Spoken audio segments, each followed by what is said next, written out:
Can you reach this position with your wrist? Touch. Here we go. That's wrist down. Up, down, all the way. Up, down. But when you go down, don't slide out. Stay there. Just move your wrist up and down.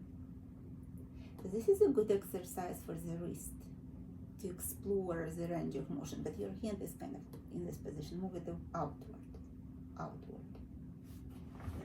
A little bit. Ooh. Relax. Here we go. Yes. Okay. No.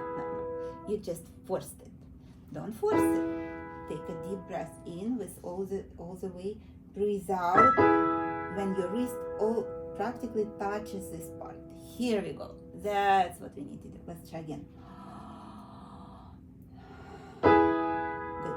Let's do it without playing the chord. Just moving your wrist in, out.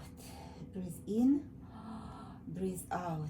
And now on this, you're kind of moving outward a little bit. Try not to. Now we can repeat the chord with this motion.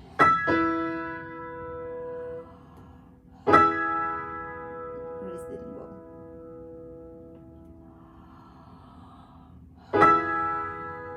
Wrist, basically, it touches the edges of the keys. This part needs to touch here. Move it. Yes. Don't move your fingers though. Yes. Try again. Do you touch?